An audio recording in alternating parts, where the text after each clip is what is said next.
Good morning to all. ई class में आप सभी का स्वागत है। जैसे कि हमने पढ़ा रहा था teaching as a profession.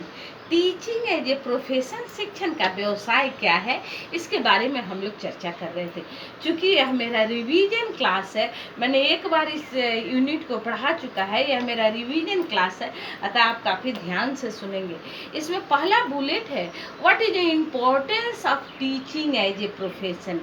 Teaching profession क्या क्या इम्पोर्टेंस है, हमने आपको बता दिया है, पॉइंट वाइज बता दिया है कि शिक्षक को एक्सपर्ट होना चाहिए, शिक्षक को रीजनल लैंग्वेज की जानकारी होना चाहिए, शिक्षक को इनोवेटिव होना चाहिए, शिक्षक को पेशेंस होना चाहिए, शिक्षक को हर एक बच्चा के बारे में इंडिविजुअल जानकारी होनी चाहिए, शिक्षक को हार्ड लेबर करना चाहिए।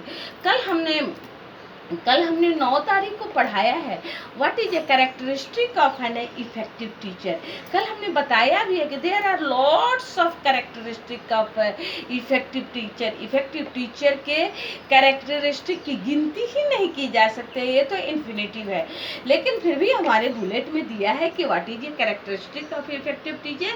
तो मैंने आपको एक अच्छा फंडा बताया था कि A to Z का डिजिट लिखेंगे, 26 डिजिट अगर लिखेंगे A to Z का, तो 26 हमारे पास इफेक्टिव टीचर का कैरेक्टरिस्टिक होगा। अगर हम एक डिजिट से 2 लिखते हैं, जैसे A से एडवांस हुआ, A से अनाउंस्ड हुआ, A से एबिलिटी हुआ, तो हमारे पास 52 कैरेक्टरिस्टिक ऑफ इफेक्टिव टीचर हो सकते हैं।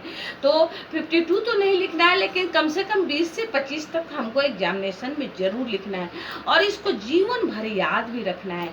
आज टॉपिक आता है टीचर प्रिपरेशन, शिक्षक की तैयारी। बोर्ड पर देखेंगे क्या होता है शिक्षक की तैयारी। अच्छे शिक्षक की क्वालिटी तो हमने बता दिया, अच्छे शिक्षण का क्वालिटी तो बता दिया, अब शिक्षक कैसे प्रिपेयर होंगे इस बात पर हम लोग चर्चा करेंगे। टीचर प्रिपरेशन, टीचर प्रिपरेशन में शब्द आता है component, components, needs and modes. Component, needs and mode. Component का हिंदी होता है घटक, घटक। नीड्स का हिंदी होता है आवश्यकता, आवश्यकता। और मोड्स का हिंदी होता है माध्यम, माध्यम। अब आप जानिए एक शिक्षक की तैयारी में क्या कंपोनेंट होगा, क्या माध्यम होगा और क्या आवश्यकताएं होगी। तो सबसे पहले आप अपने आप पर फोकस दीजिए। आप शिक्षक बनने वाले हैं, आप शिक्षक के पहले की तैयारी कर रहे हैं। आपको क्या कंपोनेंट चाहिए, आपको क्या मोड्स चाहिए और आपकी क्या आवश्यकताएं हैं। सबसे पहले तो आप बीएड में पढ़ रहे हैं तो आपको ट्रेनिंग की आवश्यकता है। सबसे पहले आप जिन चीज़ों से पढ़ रहे हैं, आपको किताब, कॉपी, नोट्स, इसकी आवश्यकता है।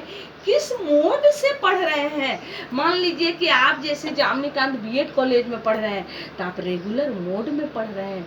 आप मान लीजिए कोऑपरेटिव कॉलेज में पढ़ रहे हैं तो रेगुलर मोड में पढ़ रहे हैं। आप बहरागोड़ा में पढ़ रहे हैं तो रेगुलर मोड में पढ़ रहे हैं। जमशेदपुर विमेंस कॉलेज में विमेंस फॉर एजुकेशन में पढ़ रहे हैं तो आप रेगुलर मोड में पढ़ रहे हैं। इसी तरह कुछ मोड होता है जिसको डिस्टेंस मोड भी कहा जाता है, हिंदी में उसको दूरस्थ शिक्षा कहते हैं। जैसे IGNOU, Indira Gandhi national open university, उसके नालंदा ओपन यूनिवर्सिटी, ये सब दूरस्थ शिक्षा है, यही मोड है।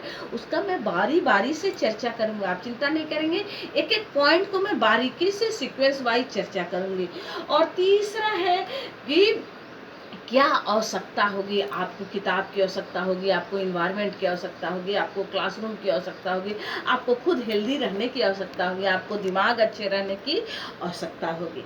ये टीचर प्रिपरेशन में ये सारे चीज़ पूछे हैं और हमारे सिलेबस में दिया है pre school, secondary school, elementary school and higher secondary school. अब हम जाने what is a elementary school, what is a pre school, what is a higher secondary school और what is a secondary school.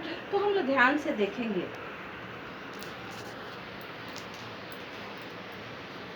Elementary school,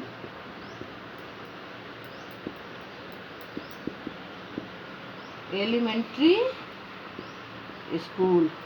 elementary school को क्या कहते हैं? प्राथमिक विद्यालय। प्राथमिक विद्यालय। प्राथमिक विद्यालय। कहाँ से कहाँ तक पढ़ाई होती है? कक्षा 1 से 5 तक इसमें पढ़ाई होती है। दूसरा है सेकेंडरी स्कूल। सेकेंडरी स्कूल, ये कहाँ तक पढ़ाई होती है? इसको क्या बोलते हैं? माध्यमिक विद्यालय। माध्यमिक विद्यालय। माध्यमिक विद्यालय कहाँ से कहाँ तक पढ़ाई होती है? 6 से 8 क्लास तक। 6 से 8 क्लास तक। Higher secondary school. Higher secondary school, इसको क्या कहते हैं? उच्च विद्यालय। उच्च विद्यालय। उच्च विद्यालय कहाँ से पढ़ाई होती है? 8 से 12 क्लास तक। 8 से 12 क्लास तक। हमारे शिक्षा